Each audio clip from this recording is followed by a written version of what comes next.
تکیہ کرو قرآن اہل سنت والا تسلیم کرو، تکیہ کرو اپنا تعزیہ چھوڑ دو، تکیہ کرو ماتم چھوڑ دو، تکیہ کرو جلوس چھوڑ دو۔ علی نے تکیہ کیا، تم کیوں نہیں کرتے؟ کچھ سمجھ آئی ہے؟ علی نے تکیہ کیا، ابو بکر کو مان لیا، تکیہ کیا عمر کو مان لیا، تکیہ کیا علی کو مان لیا، علی نے تکیہ کیا خلافت چلی گئی، علی نے تکیہ کیا، حضرت علی نے تکیہ کیا، بی بی کا باغ اور فتح بھی چلا گیا، یعنی علی کا مال بھی چلا گیا، منصب بھی چلا گیا، عہدہ بھی چلا گیا، حتیٰ کہ علی کی بیٹی حضرت عمر شادی کر کے لے گیا، علی کی عزت بھی چلی گئی، نعوذ باللہ من ذالک۔ کیسی غلط بات ہے، کوئی ہمارا علی اتنا کمزور نہیں ہے، ہم جس علی کو مانتے ہیں حضرت علی ہمارا اللہ کا شیر ہے، علی طاقتور دلیر ہے۔ ہمیشہ کمزوروں کی چیزیں کھوئی جاتی ہیں، طاقتور کی چیز کوئی نہیں کھو سکتا۔ حضرت علی بہادر تھے، حضرت علی دلیر تھے، حضرت علی جرأت اور شہامت کے پہاڑ تھے۔ ہمیشہ کمزوروں کی چیزیں کھوئی جاتی ہیں، علی نے جس کو تسلیم کیا تم بھی اسی کو تسلیم کرو، انشاءاللہ قیامت کا دن آئے گا، ایک ہاتھ صدیق کے ہاتھ میں ہوگا، ایک ہاتھ علی کے ہاتھ میں ہوگا۔ اچھا مشورہ ہے یا نہیں؟ زور سے بولیں، بلند آواز سے بولیں۔ اور ایک اور بات بتاتا ہوں آپ کو، بڑی قیمتی ہے، اس کو بھی پلے باندھ کے لے جائیں، فائدہ ہوگا۔ بخاری شریف میں ہے، جب نبی علیہ السلام مرض الوفات میں تھے، وہ تو 3 مہینے پہلے والی بات ہے نا، من کنت مولاہ فعلی المولا، میں پیغمبر کی رحلت سے صرف 3 دن پہلے کی بات آپ کو بتاتا ہوں۔ کتنے دن پہلے؟ آپ کی رحلت، انتقال پرملال، آپ کے وصال سے 3 دن پہلے کا واقعہ ہے۔ حضرت علی رضی اللہ عنہ پیغمبر کی تیمارداری کر کے گھر سے باہر نکلے۔ حضرت ابن عباس کہتے ہیں میرے والد حضرت عباس کھڑے تھے، انہوں نے فرمایا علی ملاقات کرائے، انہوں نے کہا جی کرائے۔ فرمایا آقا کا کیا حال ہے؟ انہوں نے کہا کہ کچھ افاقہ ہے، طبیعت کچھ بہتر ہے۔ حضرت عباس جو علی کے بھی چچا تھے، نبی کے بھی چچا تھے، حضرت عباس نے حضرت علی کا ہاتھ پکڑا اور فرمایا بھتیجے میری ایک بات غور سے سن، میری ایک بات۔ حضرت علی نے توجہ فرمائی، چاچا کیا کہتا ہے؟ جی چاچا کیا فرماتے ہیں؟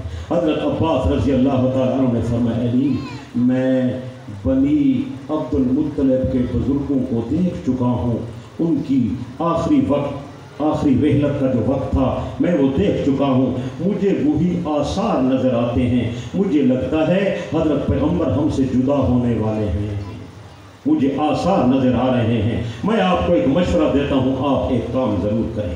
حضرت علی رضی اللہ تعالیٰ عنہ نے فرمایا چاچا کیا مشورہ ہے؟ حضرت عباس رضی اللہ تعالیٰ عنہ نے فرمایا آپ پیغمبر کے پاس جائیں اور میں آپ کے ساتھ چلتا ہوں، آپ پیغمبر کے قریب ہیں، آپ نبی کے داماد ہیں، حضرت نبی سے پوچھیں آپ کے بعد آپ کا جانشین کون ہوگا؟ سمجھ آ رہی؟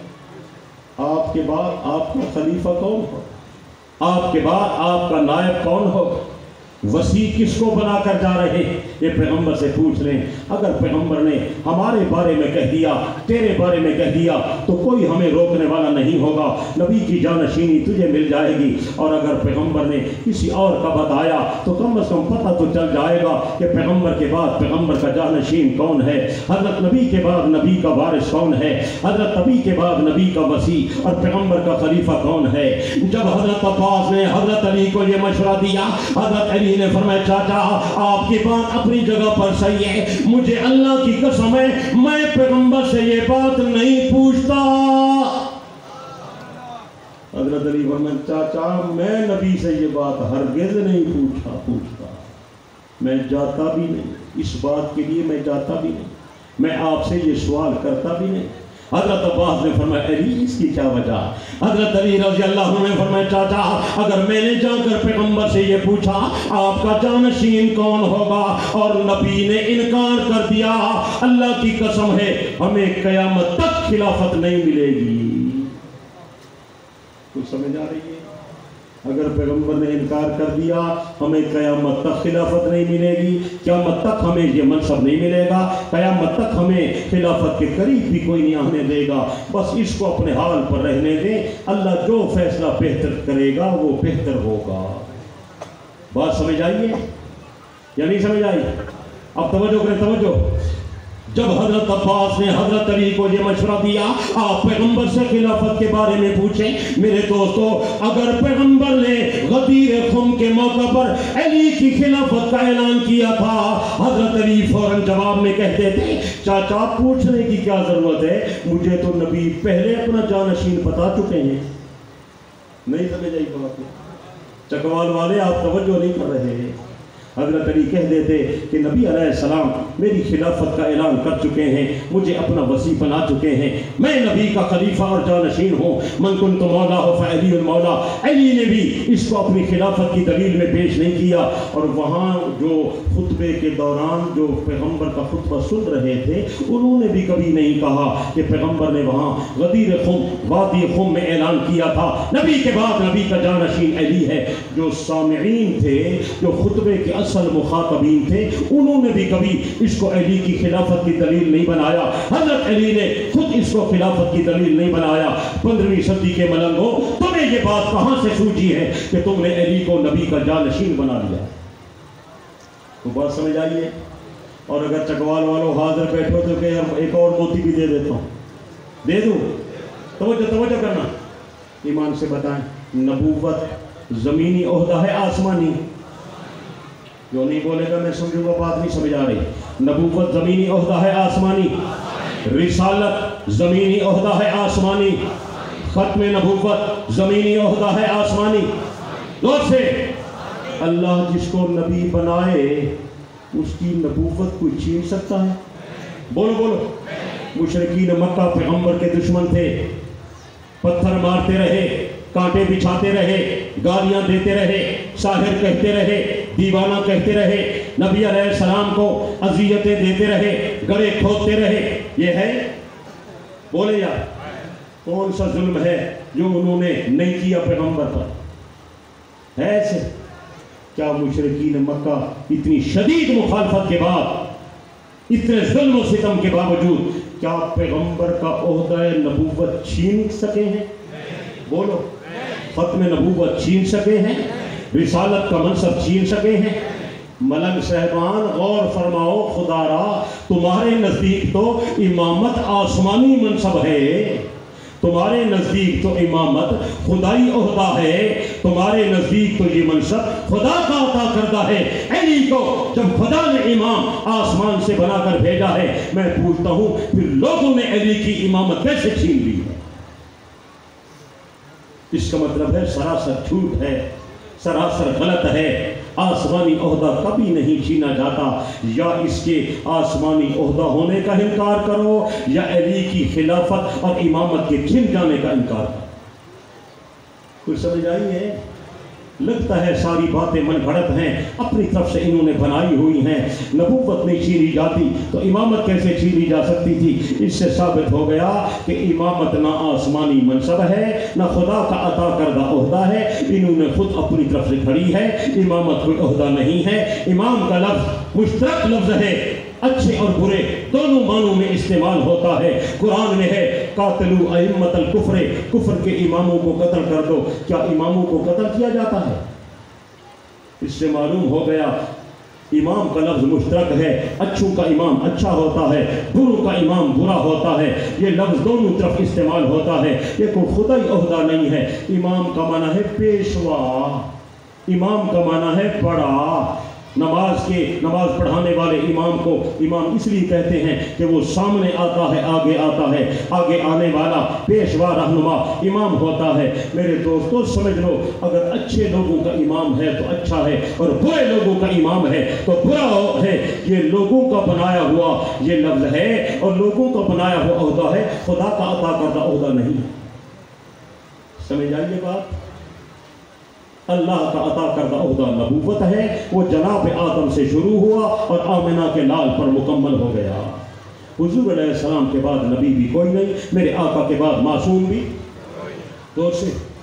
باقی رہی بات 12 اماموں کی، تو یاد رکھیں انہوں نے جھوٹ بولا ہوا ہے، قبضہ جمایا ہوا ہے۔ جیسے کہتے ہیں علی ہمارا ہے، حسین ہمارا ہے، ایسے کہتے ہیں 12 امام ہمارے ہیں، سب جھوٹ ہے۔ الحمدللہ علی بھی اہل سنت کا ہے، حسن بھی اہل سنت کا ہے، حسین بھی اہل سنت کا ہے، اور 12 امام سارے اہل سنت کے۔ سچ ہے؟ علی بھی ہمارا، حسن بھی کون سے بولے، اور حسین بھی، اور زین العابدین بھی، اور محمد باقر جعفر صادق بھی۔ قاضی نور اللہ شوستری احقاق الحق میں لکھتا ہے حضرت امام جعفر صادق نے فرمایا وَلَدَنِي ابو بکر مرتین، مجھے ابو بکر نے 2 دفعہ جنم دیا ہے، علی میرا دادا ہے، ابو بکر میرا نانا ہے۔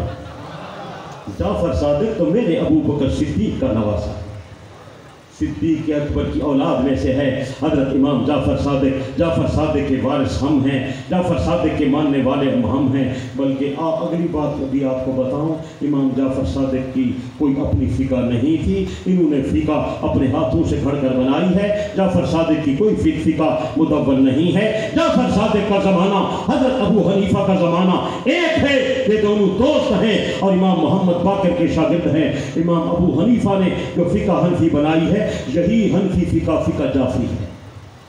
انہوں نے وہ قبضہ جمانے کے لیے آپ سے چھین لی ہے۔ امام جعفر صادق کے سارے مسئلے الحمدللہ ہمارے، دوست سے کہو ان کے مسئلے۔ جعفر صادق یہی کلمہ پڑھتے تھے جو اہل سنت پڑھتے ہیں۔ جعفر صادق کی اذان یہی تھی جو اہل سنت کی اذان ہے۔ جعفر صادق کی اذان میں اشہد ان علی ولی اللہ کا جملہ نہیں تھا۔ اگر دنیا کا کوئی مجتہد اپنی کتاب سے جعفر صادق کا ایک فرمان ثابت کر دے، جعفر صادق فرمائے اپنی اذان میں اشہد ان امیر المومنین و امام المتقین علی ولی اللہ وصی رسول اللہ و خلیفتہ بلا فخر، یہ جملے جعفر صادق کے فرمان سے ثابت کر دے، اللہ کی قسم ہے میں سنی مذہب چھوڑ دوں۔ انشاءاللہ کسی نے حوالہ آج تک نہ دکھایا ہے، نہ کوئی قیامت تک دکھایا ہے۔ جعفر صادق کی اذان یہی ہے جو پلکسر کی جامع مسجد کے میناروں سے گونج رہی۔ کہو الحمدللہ، دور سے کہو الحمدللہ۔ حضرت جعفر صادق نے فرمایا جب وضو کرو تو اپنے پاؤں کو دھوو، ہم بھی وضو میں اپنے پاؤں کو دھوتے ہیں، کہو الحمدللہ، دور سے۔ اور یہ ایک میری نئی بالکل تازہ کتاب جو میں آج لے کر آیا ہوں، یہ 2 کتابیں میری تحفہ ہیں۔ کوئی سنی ایسا نہ ہو جس کے گھر میں یہ 2 کتابیں نہ ہوں۔ ایک یہ ارشادات علی اور یہ دوسری جو آج نئی ہے، اس کا نام ہے بنات النبی۔ کیا نام ہے؟ دور سے۔ اس میں میں نے حضرت امام جعفر صادق علیہ رحمت کا فرمان نقل کیا ہے۔ ملا باقر مجلسی نے اپنی کتاب کے اندر جس کو باحوالہ نقل کیا ہے حیات القلوب جلد 2 میں، حضرت امام جعفر صادق نے فرمایا، اللہ کے پیغمبر نے فرمایا اللہ میری گھر والی خدیجہ پر رحمت کرے، اس کے پیٹ سے مجھے 2 بیٹے ملے اور اللہ پاک نے مجھے 4 بیٹیاں عطا کی، زینب، رقیہ، ام کلثوم، فاطمہ الزہرا، چاروں کی اماں خدیجہ الکبریٰ، بابا محمد مصطفیٰ۔ میں نے جعفر صادق کو فرمان اس کتاب میں نقل کر دیا ہے۔ اگر کوئی ہمت کرے، میں یہ نہیں کہتا میری کتاب سے دکھائے، اپنی کتاب سے دکھائے۔ امام جعفر صادق فرمائے نبی کی بیٹی ایک ہے، 3 محمد کی نہیں، پھر بھی میں اپنا مذہب چھوڑ دوں گا، مخلص عبداللہ صاحب کو بھی ساتھ لے چلیں گے تو انشاءاللہ، تو لگ انشاءاللہ، مل کے کہیں انشاءاللہ۔ نہ کسی نے حوالہ دکھایا ہے، نہ کوئی قیامت تک دکھائے گا۔ بلکہ آپ کو مزے کی بات بتاؤں، میں نے اس کتاب میں روافض کی معتبر کتابوں کے 60 حوالے پیش کر دیے ہیں۔ پاک محمد کی بیٹیاں 4۔ کتنے حوالے؟ دوست کتنے حوالے؟ 60 حوالے، 60۔ اور وہ جو سوشل میڈیا پر ایک غلط پراپیگنڈا کیا گیا کہ نبی علیہ السلام کی 25 سال کی عمر میں شادی ہوئی اور پھر اولاد نہیں ہوئی، پھر اولاد ہوئی اتنے عرصے کے بعد، پھر وہ اتنی بچیاں پیدا ہوئیں، جوان ہو گئیں، پھر نبوت کے اعلان سے پہلے ان کی شادیاں ہو گئیں۔ انہوں نے بہت بڑا آپ کو دھوکہ دیا ہے، آپ بالکل سادہ ہیں۔ میں نے پورا وہ اعتراض نقل کر کے اس کا جواب بھی اس میں لکھ دیا ہے، پڑھیں، آپ کا دل ٹھنڈا ہو جائے گا اور ان کی کس بیانی اور ان کا افتراء بھی واضح ہو جائے گا۔ بات سمجھ آ رہی ہے؟ اور اس میں ایک اور بھی عجیب چیز میں نے شامل کی ہے۔ میرے جد امجد، میرے نانا بزرگوار، سیدی و سندی، شیخ العرب والعجم، امام اہل سنت حضرت اقدس علامہ محمد عبدالستار توسری نور اللہ مرکزہ، انہوں نے آج سے 52 سال پہلے ان کے نامور عالم سے بنات النبی کے موضوع پر مناظرہ کیا تھا اور عدالت میں مناظرہ کیا تھا۔ کہاں؟ بولتے نہیں ہو؟